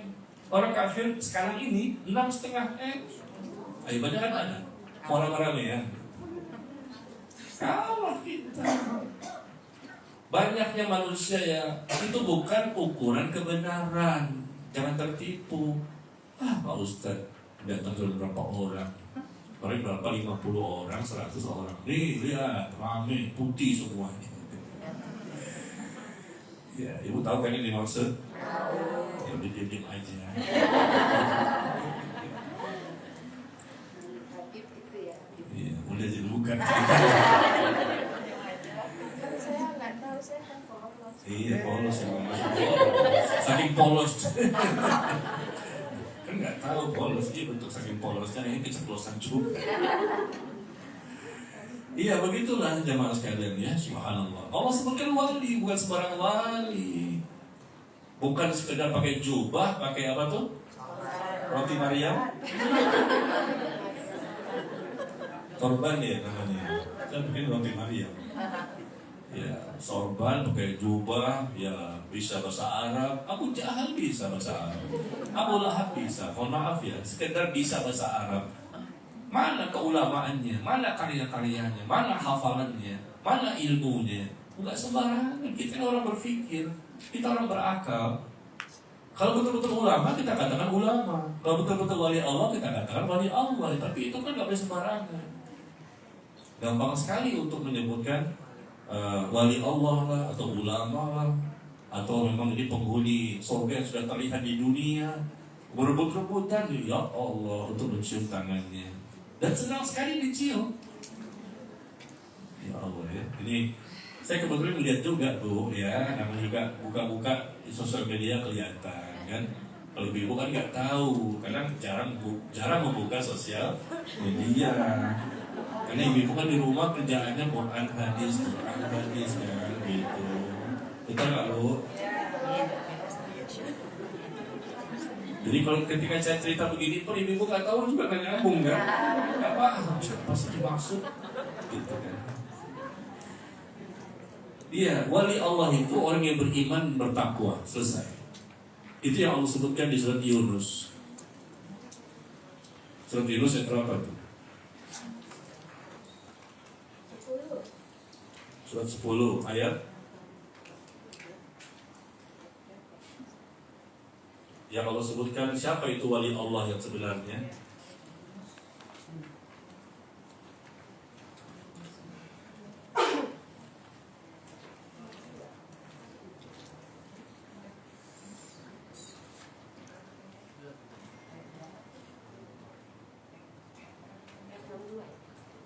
Iya. Ayat berapa Bu? 62, 63. Barakallahu fiik. Ala inna awliya Allah la khawfun 'alaihim wa lahum yahzanun alladzina amanu wa kanu yattaqun. Ingatlah wali-wali Allah itu tidak ada rasa takut pada mereka dan mereka tidak bersedih hati. Karena mereka tuh tenang, bahagia di dunia. Nggak ada rasa takut dengan apa? Bukan nggak takut dengan Allah ya, nggak takut dengan dunia. Mereka mungkin bisa jadi kaya atau mungkin tidak kaya. Utsman bin Affan itu wali Allah. Abdurrahman bin Auf itu sahabat Rasul, wali Allah. Mereka kaya-kaya, uangnya berapa? Triliunan. Abdurrahman bin Auf itu triliunan duitnya. Utsman bin Affan triliunan duitnya. Dan mereka orang-orang bertakwa. Boleh orang bertakwa itu uangnya banyak, tapi lihat sedekah, infak, zakatnya, lihat perjuangan, pengorbanan, dan mereka wali Allah. Dan mereka tidak takut dengan dunia. Dan mereka pun tidak bersedih hati dengan dunia. Yang mereka takut akhirat. Ya. Dan disebutkan di bawahnya lagi, siapa itu wali Allah? Yaitu orang-orang yang beriman dan senantiasa bertakwa. Inilah wali Allah. Konsepnya sudah ada dalam Al-Quran. Orang yang beriman, akidahnya benar. Bukan kuburiyun. Bukan minta-minta sama penghuni kubur. Bukan ibadah di kuburan. Ya, orang beriman, orang yang berakidahnya benar, lurus, minta kepada Allah, ibadah hanya kepada Allah, dan senantiasa bertakwa, continue dalam takwanya. Bukan satu hari doang takwa, besok udah gak lagi. Ini konsepnya. Kalau kita bisa seperti ini, mudah-mudahan bisa ya. Mudah-mudahan kita lah disebut orang yang menjadi wali Allah, orang yang Allah cintai. Ya. Jadi bukan wali Allah itu identik dengan pakaian. Ya, dengan jenggotnya sepuser, barangkali panjang sampai mau jalan juga susah karena kebanyakan jenggotnya. Atau mungkin karena kekayaan, karena kedudukan, ramainya orang yang hadir. Bukan. Lihat Yunus 62-63 ini salah satunya untuk menjelaskan hadis yang kita bahas ini. Iman dan takwa, ada nggak imannya? Iman yang benar artinya akidah di sini. Ya. Dan kemudian senantiasa bertakwa. Senantiasa dia bertakwa, artinya dia continue dalam ketaatan kepada Allah. Dia melakukan perkara yang wajib dan melakukan ibadah yang sunnah, sehingga Allah semakin mencintainya. Dia semakin menjauhi perkara yang haram, perkara makruh, dan perkara yang syubhat. Bahkan yang mubah pun tidak berani untuk berlebihan, karena takut jatuh kepada dosa. Nah, ini masalah wali ya. Kadang kebetulan hadisnya pas dengan apa yang kita bahas hari ini. Barang siapa memusuhi waliku, kekasihku, maka aku menyatakan perang kepadanya. Ya. Jadi untuk memperkuat di poin ini bahwa dengan senantiasa melaksanakan kewajiban termasuk menuntut ilmu wajib, sholat 5 waktu wajib, berpuasa Ramadan wajib, termasuk haji dan umroh wajib kalau mampu, ya. Atau kewajiban-kewajiban yang lain. Semakin banyak melakukan kewajiban, apalagi yang ditambahkan dengan hal yang sunnah, ibadah yang sunnah, maka otomatis orang itu akan lapang hatinya. Nah di sini kalau kita hanya mengandalkan ini Bu, hanya mengandalkan hadis ini saja, Bu, barangkali kita bingung ya, kok mana kalimatnya tentang lapangnya hati? Kalimat yang menyatakan dengan kita melakukan kewajiban bisa melapangkan hati di mana? Di sini penjagaan, Allah jaga pendengaran, penglihatan, Allah jaga tangan, Allah jaga hatinya, dijaga kakinya ya. Lihat anggota-anggota tubuh di sini Bu, yang Allah jaga. Dijaga pendengarannya, dijaga penglihatannya, dijaga tangannya, dijaga hatinya, dijaga kakinya. Nah, disebutkan cuma beberapa anggota tubuh, tapi kita paham kan bahwa ini semua anggota tubuh akan baik kalau hatinya baik. Itu loh maksudnya. Kalau kita baca sepintas, kok dalilnya kayaknya nggak nyambung gitu. Sebutkan memang ada kewajiban sih, tapi konotasi dengan lapangnya hati di mana? Kaitannya dengan lapangnya hati di mana? Yaitu Allah jaga pendengaran, penglihatan, tangan dan kaki. Dan untuk menjaga ini semua butuh hati yang lapang, hati yang bersih. Maka penglihatan bisa dijaga, telinga bisa dijaga, tangan dan kaki semua bisa dijaga. Itu maksudnya. Karena kalau sudah hatinya tidak lapang, hatinya sempit, otomatis telinga nggak bisa dijaga. Hatinya sudah sempit, hatinya tidak bersih, hatinya kotor, hatinya keras, membatu, berpenyakit, otomatis mata susah dijaga Bu. Apalagi sosial media, aduh telanjang semua. Ya buka Instagram, buka YouTube apa. Kita nggak nyari tapi keluar terus, nggak dilihat sayang. Gitu kan? Bagi orang yang ya mungkin nggak punya rasa takut kepada Allah ya jadi dicari lagi, ditelusuri, dapat. Di zaman sekarang ini mudah sekali untuk berbuat maksiat, gampang, mudah, nggak butuh biaya dan fisik yang banyak kita keluarkan. Na'udzubillah min dzalik. Inilah ujian kita semakin berat ya. Termasuk mendidik anak. Mendidik anak di zaman sekarang juga semakin berat. Kita memperbaiki diri kita saja sudah berat, tambah lagi kita mendidik anak kita. Kenapa? Fitnah godaan lebih banyak, lebih canggih, terutama handphone. Dulu TV di zaman kita masih kecil, TV ini paling banyak acara-acara yang menyimpang. Ya, maka jangan banyak-banyak untuk nonton TV. Sekarang TV masih ada sih, tapi yang lebih parah itu sebetulnya handphone. Anak SD saja sudah punya, bahkan masih kecil. Ya Allah, Ustadz lagi.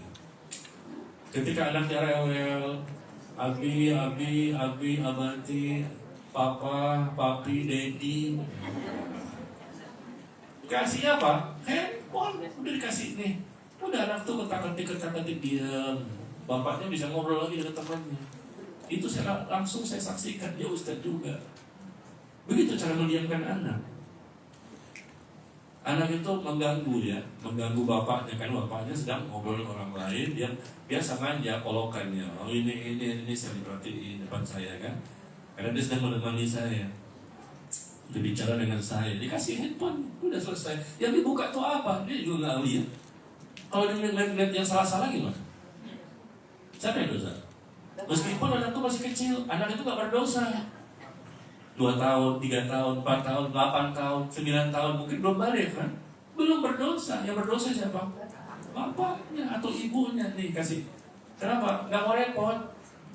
Nih kasih ibu juga kadang-kadang gitu di rumah. Anaknya rewel, nangis, gangguin masak. Atau ibu tuh sibuk lagi jawab pertanyaan. Pertanyaan dari umat. Banyak pertanyaan dari umat, ibu bingung. Ini anak rewel nangis, kasih makan, sudah. Kasih susu sudah, nih kasih handphone langsung diem.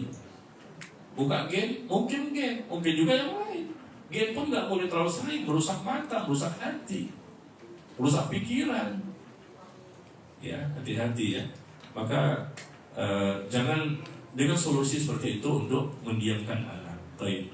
Ini kita lihat Allah menjaga pendengaran, penglihatan, tangan dan kaki. Artinya dengan Allah jadikan hatinya bersih, maka dia akan mudah untuk bisa menjaga semuanya. Kemudian yang terakhir, satu lagi, coba ibu tunjukkan di mana posisi ayat. Dan ayat ini pun sudah pernah saya sampaikan, diulang-ulang sebetulnya. Walau annahum fa'alu ma yu'azuna bihi lakana khairan lahum wa asyadda tathbita. Itu ayatnya. Seandainya mereka mengerjakan perintah-perintah, pengajaran-pengajaran yang diberikan kepada mereka, maka itu lebih baik bagi mereka dan akan lebih menguatkan iman mereka. Kalau mereka mengerjakan perintah-perintah dari Allah, nah ini melaksanakan kewajiban. Kata Allah, kalau mereka mengerjakan kewajiban, melaksanakan perintah, maka itu lebih baik bagi mereka dan akan lebih menguatkan iman. Ternyata memperbanyak amal kewajiban itu akan lebih menguatkan iman. Kalau iman sudah kuat, otomatis hatinya akan lapang.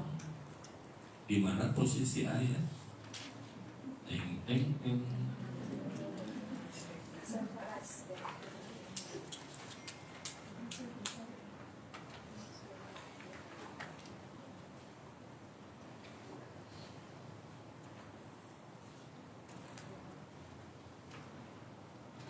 Ada?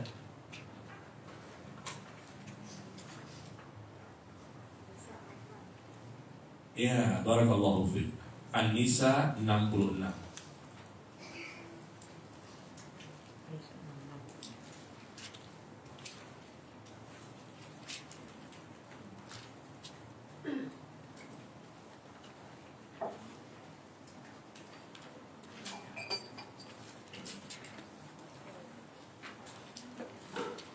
Ya, An-Nisa 66.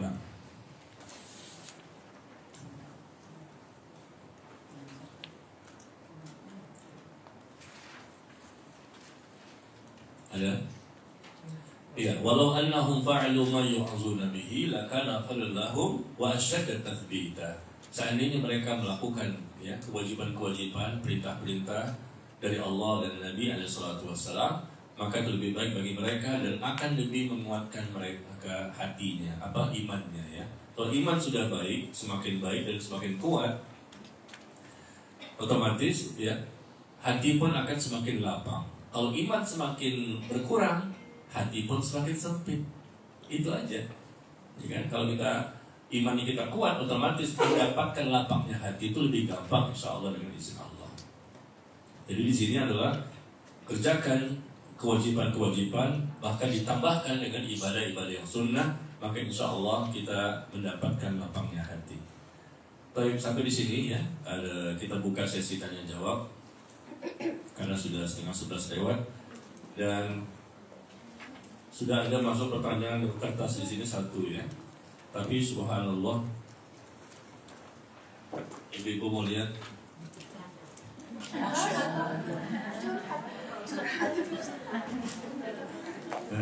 Pendek apa panjang, Bu? Pendek apa panjang? Kelihatan nggak? Satu halaman full. Masya Allah.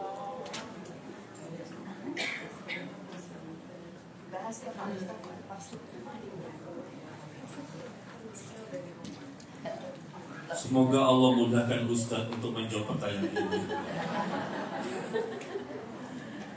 Semoga Allah mudahkan Ustaz. Ustaz, ada titipan pertanyaan. Nanya ternyata titipan. Boleh ya. Baik, saya jawab kepada yang bertanya. Saya titip kembali ya. Saya titip kembali jawabannya. Kalau jawaban saya titipkan kepada itu, sudah disampaikan kepada yang bertanya.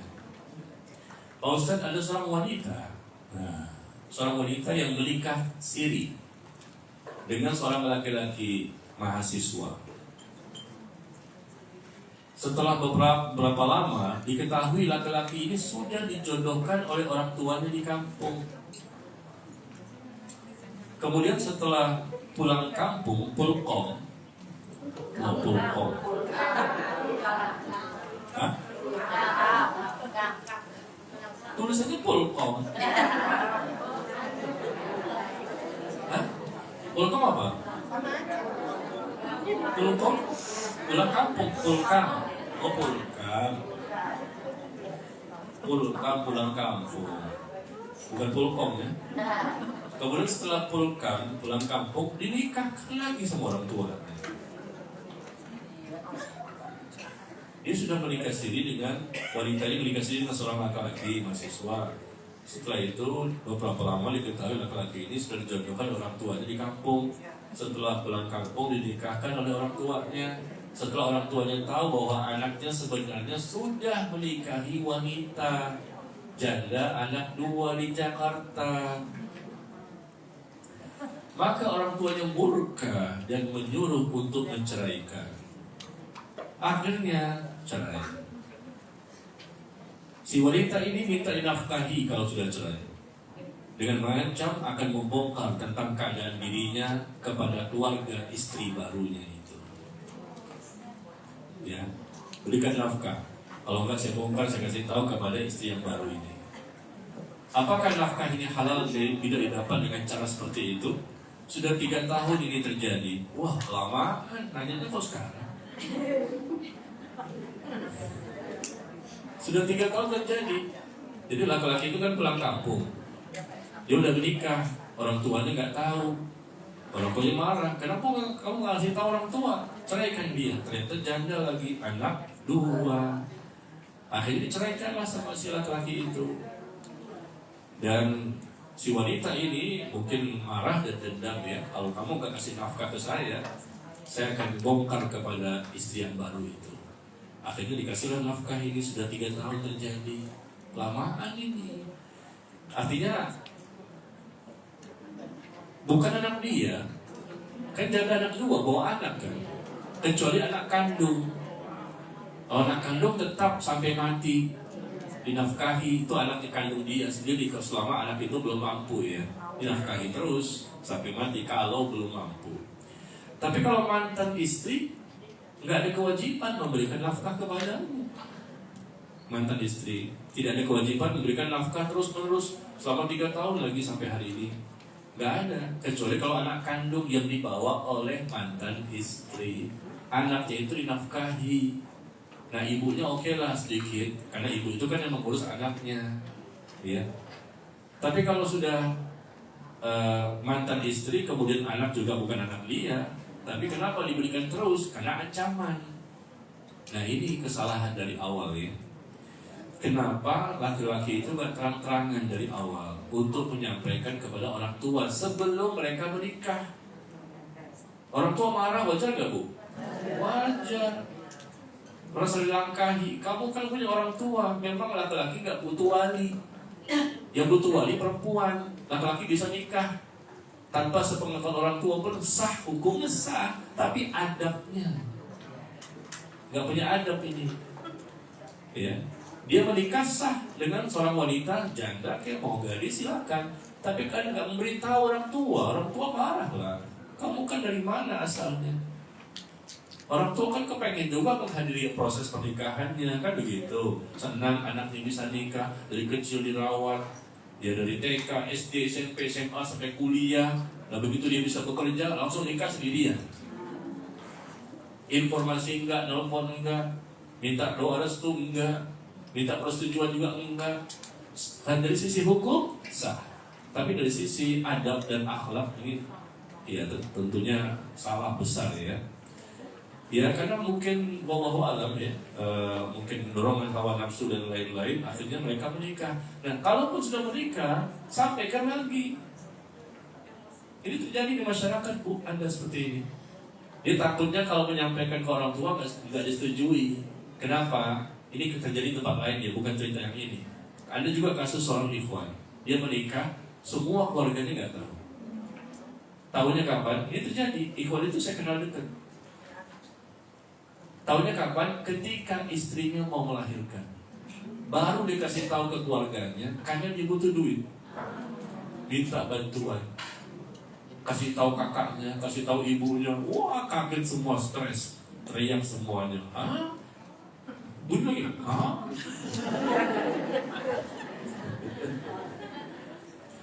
Bayangkan dia anak ketujuh, paling bungsu. Kakaknya berapa? 6. Ibunya 1, memang gak banyak ibunya 1. Bapaknya udah meninggal.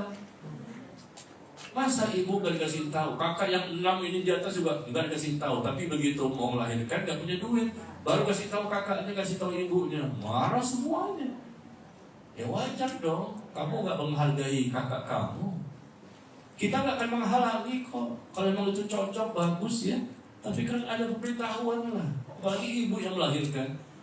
Ya, tapi subhanallah, ya akhirnya gak tega juga melihat istrinya untuk melahirkan. Gimana anak ini kan akan melahirkan, duit gak ada gimana. Akhirnya kakak-kakaknya pun gotong royong untuk membantu adiknya ke nomor 7 itu. Luar biasa ya. Tapi itu dosa, gak boleh. Secara hukum sah, tapi dia berdosa karena tidak tidak melalui prosedur adab yang benar ya. Adab dan akhlak yang benar, bagaimana kebaikan yang mesti dia lakukan untuk orang tua dan kakak-kakaknya. Nah di sini kalau sudah terlanjur terjadi, seharusnya idealnya ya, si laki-laki ini harusnya memberitahu kepada orang tua, gentleman, jangan cemen. Betul nggak bu? Sebelum menikah kasih tahu, nanti nggak disetujui. Nikah dulu deh. Ya sudah, nikah dulu, kasih tahu. Enggak juga. Nah kasih tahunya setelah pulang kampung, baru kasih tahu. Itu pun kasih tahu gara-gara apa? Didesak sama orang tua mau nikah, baru terpaksa dikasih tahu. Sebelumnya nggak mau ngasih tahu nih. Kalau kamu didesak untuk menikah, maka dikasih tahu bahwa dia sudah menikah. Wah, itu keluar itu biasanya apa? Tanduk itu, kemarahan, terutama ibunya. Saya kan ibumu, saya kan yang melahirkan kamu. Dilahirkan aku ini 9 bulan loh. Dikeluarkan semua tuh unek-uneknya. Mulai netes air mata ya, kayak sinetron ya. Nangislah sang ibu. Wajar nggak? Wajar, sakit hatinya, sakit itu di sini. Bapaknya juga marah ya. Kemudian gimana? Sudah terjadi, ya sudahlah. Akhirnya disuruh untuk menceraikan. Dosa nggak tuh menceraikan tanpa uzur, tanpa alasan yang kuat? Sudah dia menikah tanpa pemberitahuan, lalu diceraikan dengan kezaliman. Dosa gak itu? Kan orang tua saya, Pak Ustaz, saya dipaksa. Kenapa kamu dari awal menikah dengan cara seperti ini? Kamu menceraikan istri boleh kalau ada alasan yang kuat. Ini kan nggak punya alasan, istrinya bagus kok, janda anak dua ini, melayani dia, merawat dia, memberikan perhatian, pelayanan bagus, tiba-tiba diceraikan. Kenapa? Orang tua saya suruh menceraikan kamu. Alasannya nggak ada. Apa alasannya? Karena saya akan menikahkan lagi dengan yang baru, yang gadis, yang sesuai dengan permintaan orang tua. Dosa lagi dia menceraikan itu. Kecuali kalau yang lama ini punya masalah. Contohnya siapa, Bu? Nabi Ibrahim pernah memerintahkan anaknya Nabi Ismail untuk mengganti palang pintu. Nabi Ibrahim datang, yang punya rumah ini nggak tahu, paling datang di mertuanya, gimana kamu dengan suami kamu? Wah, suami, dia menyebutkan lah istrinya Nabi Ismail yang pertama. Wah, dia suami itu begini. Oh, nggak bagus ini, ribah dia menjelek-jelekan suami. Nanti kalau ada suamimu kasih tahu ya, suruh ganti palang pintunya, suruh ganti. Nah, pulanglah Nabi Ismail, diceritakan tadi ada orang tua istrinya gini. Dia mengatakan suruh ganti palang pintu. Oh, itu maksudnya, itu bapakku menyuruh supaya aku menceraikan kamu. Diganti, ceraikan. Yang memerintahkan siapa? Bapaknya siapa dulu? Nabi Ibrahim. Bukan bapak-bapak biasa. Ganti palang pintu. Berarti kan memang Nabi Ibrahim tahu kan, ini bukan istri yang soleh. Maka bapakku menyuruhku untuk menceraikanmu. Pasti ada alasan yang kuat. Betul-betul bukan karena hawa nafsu, objektif. Ya sudah ganti dengan istri yang baru, itu boleh. Sama seperti Umar bin Khattab. Umar bin Khattab pernah menyuruh anaknya Abdullah bin Umar untuk menceraikan istrinya. Dan sebetulnya dia masih cinta dengan istrinya. Tapi Umar melihat ada sesuatu yang tidak baik. Maka dia suruh anaknya untuk menceraikan, dan akhirnya Abdullah bin Umar pun menceraikan istrinya. Meskipun dia masih cinta, tapi ada hal yang tidak baik. Yang nyuruh siapa? Bapaknya bukan sembarang bapak, Umar. Pasti ini objektif, bukan hawa nafsu. Makanya Imam Ahmad ditanya, Imam Ahmad bin Hanbal, bagaimana hukumnya ketika orang tua menyuruh anaknya untuk menceraikan istrinya? Boleh nggak? Boleh, kalau bapaknya seperti Umar. Bapaknya seperti Umar bin Khattab, boleh. Tapi kalau bapaknya bukan seperti Umar, ntar dulu, masalahnya apa dulu nih? Tadi kan levelnya siapa? Nabi Ibrahim. Yang kedua, contohnya siapa? Umar. Nah, kalau orang-orang zaman sekarang, ini bapak-bapak sekarang kayak contoh ini kan, menyuruh anaknya menceraikan istrinya. Ntar dulu, bapaknya siapa nih? Umar nggak? Bukan. Selevel Umar? Apa selevel Nabi Ibrahim? Bukan. Apa alasannya? Kalau Umar tadi menyuruh untuk menceraikan menantunya itu, istri dari Abdullah bin Umar, pasti objektif, bukan karena hawa nafsu, pasti ada sebab yang bisa dibenarkan. Dan ketika Nabi Ibrahim juga menyuruh untuk anaknya Nabi Ismail menceraikan istrinya, pasti ada alasan yang bisa dibenarkan. Karena mereka itu orang yang soleh, orang bertakwa, berilmu, pasti apa yang mereka sebutkan itu yang mereka suruh sesuai syariat. Tapi bapak-bapak di zaman sekarang belum tentu juga, karena semua tidak belajar, nggak semuanya bertakwa ya. Jadi intinya di sini adalah sudah ada terjadi, dia akhirnya menceraikan si janda tadi, anak dua, istrinya sendiri ya, tanpa dosa, dan akhirnya dia menikah dengan wanita yang baru. Nah sekarang kan diancam ya, akan dibongkar bahwa dia pernah nikah dengan si janda tersebut, sehingga si janda itu minta dinafkahi selama-lamanya, ya kan? Yes. Namanya apa nih Bu? Pemerasan ya, mengancam akan membongkar tentang dirinya kepada keluarga istri yang baru. Apakah nafkah ini halal bila didapat dengan cara seperti itu? Nah, namanya apa? Namanya pemerasan, ini tidak halal. Dia mengancam kasih nafkah kepada saya. Kalau tidak saya bongkar loh, saya ceritakan kepada keluarga istri kamu yang baru. Ancam, diancam. Perbuatan itu boleh enggak? Sedangkan dia itu tidak berhak untuk mendapatkan nafkah. Kan bercerai. Anak juga enggak ada anak kandung dari laki-laki itu kan. Enggak ada kewajiban, tapi dipaksa, diancam. Pengancaman seperti ini boleh enggak secara syariat? Enggak boleh. Berarti hukumnya duit apa? Duitnya haram. 3 tahun dia makan uang haram itu. Iya, enggak boleh seperti itu. Kalau dia minta barangkali infak, sedekah, kasihlah saya perlu dibantu, meskipun saya bukan istri kamu lagi. mungkin kasihlah hadiah atau apa, silakan saja kan seperlunya atau ya seikhlasnya, barangkali sekali-sekali kasih bantuan, namanya mantan istri. Tapi kan kalau sudah diancam dan cara seperti itu dilakukan terus-menerus setiap bulan store, ya transfer, setiap bulan store transfer untuk dia dan 2 anaknya sendiri, yang anak yang dia bawa, itu namanya haram. Ya nggak boleh ya. Saya nggak tahu siapa yang bertanya ini, di kertas saja kan katanya titipan pertanyaan. Nah begitulah titipan jawaban.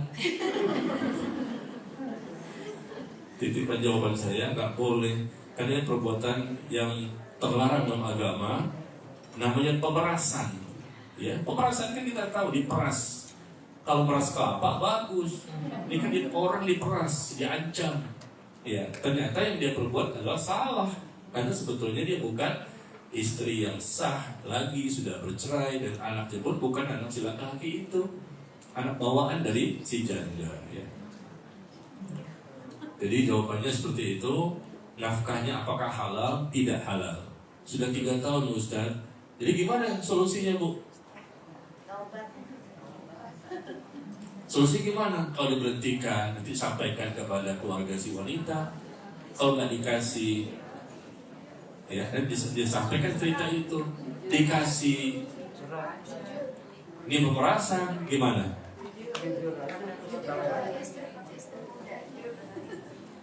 Maka caranya adalah si suami sampaikan secara jujur kepada istri yang keduanya apa adanya, dan nanti disampaikan juga kepada keluarganya. Kalau andai kata betul-betul dia sampaikan kepada keluarga istri, nah istri bisa mengkantor dan bisa menjelaskan. Sudah selesai. Mungkin awal-awalnya saya kaget, wah ternyata dia ini, ya bukan yang pertama kali. Ya mau gimana lagi, karena itulah solusinya.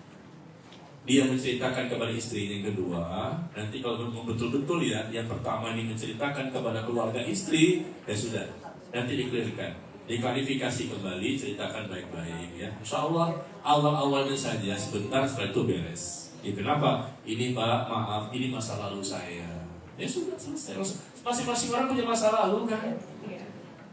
Dan masa lalu dia kan bukan maksiat, bukan berzina, nikah yang halal kan.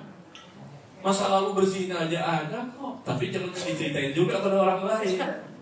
Ya, apalagi ini kan masa lalunya halal sesuai syariat, dia menikah, lalu dia ceraikan karena menikah lagi yang baru.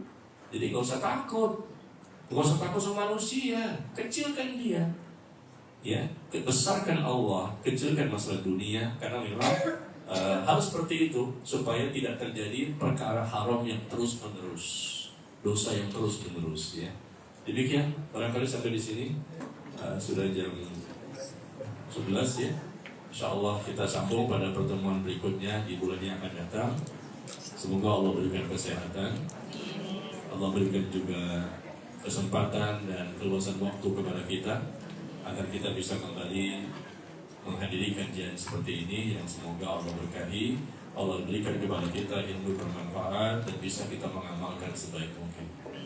Wallahu ta'ala a'lam bis-shawab. Wa sallallahu ala nabiyyina Muhammad walhamdulillahi rabbil alamin. Subhanakallahumma wa bihamdika asyhadu an la ilaha illa anta astaghfiruka wa atubu ilaik. Wassalamualaikum warahmatullahi wabarakatuh.